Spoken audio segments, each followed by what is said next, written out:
বিসমিল্লাহির রহমানির রহিম। নতুন বাংলাদেশে আপনাকে শুভেচ্ছা, স্বাগতম এবং আমার সালাম। আসসালামু আলাইকুম ওয়া রাহমাতুল্লাহি ওয়া বারাকাতুহু। আজকের এই দিনে ফ্যাসিস্ট, স্বৈরাচার, নির্যাতনকারী, দুর্নীতিবাজ, গুম, খুন, হত্যাকারী একটি জগদ্দল সরকারের পতন হয়েছিল।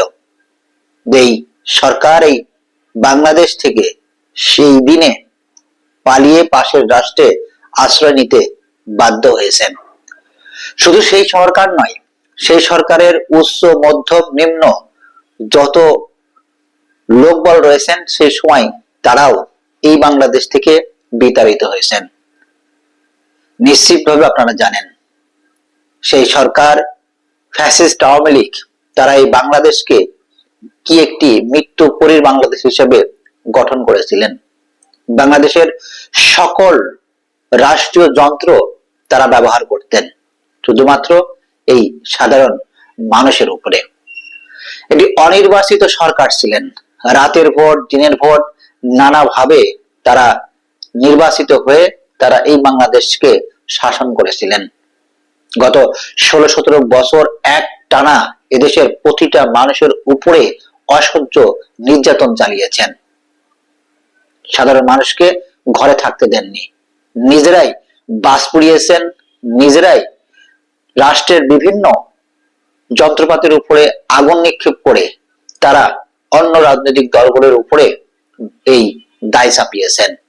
মানুষ হত্যা করেছেন, মানুষকে গুম করেছেন। যে মানুষকে গুম করেছেন, যে মানুষকে গুম করে নিজ হাতে হত্যা করেছেন, ঠিক তাদের পরিবারকেই আবার সান্ত্বনা দিয়েছেন। এরকমই এটি স্বৈর শাসক এই বাংলাদেশ থেকে বিতাড়িত হয়েছিল ঠিক এই 5 আগস্টে।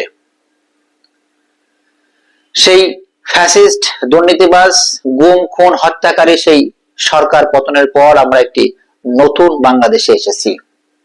যে বাংলাদেশে আমাদের অনেক প্রত্যাশা। আমরা চাই এই বাংলাদেশ আমার, আপনার এবং আমাদের সন্তানের জন্য একটি বাসযোগ্য বাংলাদেশ হিসেবে গড়ে উঠুক। সেই প্রত্যাশা আমাদের থাকবে, সেই চাওয়াটাই আমাদের থাকবে। অত্যন্ত দুঃখজনক হলো সত্য, এখনো কিছু বুদ্ধিজীবী, জ্ঞানী, কিছু সুশীল মানুষ রয়েছেন যারা ওই সরকারের পক্ষ হয়ে নানাভাবে ইনিয়ে বিনিয়ে নানা কথা বলার চেষ্টা করেন।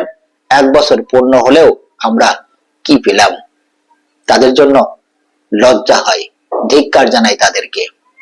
তাদের চোখ অন্ধ হয়ে গেছে, তারা বধির হয়ে গেছে, কথা শোনেন না, চোখে দেখেনও না।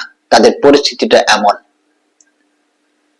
যেই বাংলাদেশে আপনি এক সময় অন্যায়, অবিচার, দুর্নীতি, অনিয়ম নিয়ে কথা বলতে পারতেন না, সেই বাংলাদেশে এখন আপনি সবকিছু নিয়ে কথা বলতে পারেন। এটাই কি আপনার জন্য বড় পাওয়া নয়? যে বাংলাদেশে প্রতিনিয়ত জিনিসের দাম হু হু করে বাড়তো, সেই বাংলাদেশে গত 1 বছর ধরে জিনিসের দাম বাড়ে না। এটা কি আপনার জন্য বড় পাওয়া নয়? যেই বাংলাদেশে প্রতিনিয়ত মানুষ গুম হয়ে যেত কথাবার্তা ছাড়াই, সেই বাংলাদেশে এখন একটা মানুষ গুম হওয়ার ন্যূনতম কোনো সম্ভাবনা নয়। এটা কি আপনার জন্য বড় পাওয়া নয়? যেই বাংলাদেশে মানুষকে অযথা অন্যায় ভাবে জেল হাজতে দিনের পর দিন বিচার বহির্ভূত ভাবে জেলে পুরে রাখা হতো, এখন তার ন্যূনতম কিছু নেই। এটা কি আপনার জন্য বড় পাওয়া নয়? যেই বাংলাদেশে আপনি কথা বলতে পারতেন না, কথা বললে আপনার মোবাইল চেকিং করে, ফ্যাক্ট চেকিং করে আপনাকে ধরা হতো, আপনি সেখানে নির্দ্বিধায় নিঃসংকোচে কথা বলতে পারছেন। এটা কি আপনার জন্য বড় পাওয়া নয়?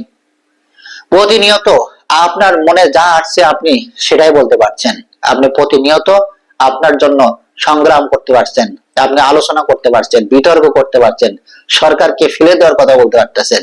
এটা কি আপনার জন্য বড় পাওয়া নয়? আফসোস হয়, এত কিছু দেখার পরেও আপনারা কিছুই চোখে দেখেন না। তো হ্যাঁ, আপনারা তো কোনো সময় চোখেই দেখবেন না, কারণ আপনাদের চোখে ওই যে শাড়ি পরা, কানে শোনেন না, চোখেও দেখেন না। আর এভাবেই আপনারা এই বাংলাদেশে গত 16-17 বছর এরকম সুধী, জ্ঞানী, বুদ্ধিমান, সুশীল সেজেই এই বাংলাদেশে থেকেছেন। আর এখনো একইভাবে থাকার চেষ্টা করেন। তবে যাই হোক না কেন, আমরা কিন্তু জেগে আছি। এই বাংলাদেশের আপামর জনসাধারণ জেগে আছে, এই বাংলাদেশের ছাত্র জনতা জেগে আছে, এই বাংলাদেশের শিশু বৃদ্ধ বয়তা সবাই জেগে আছে।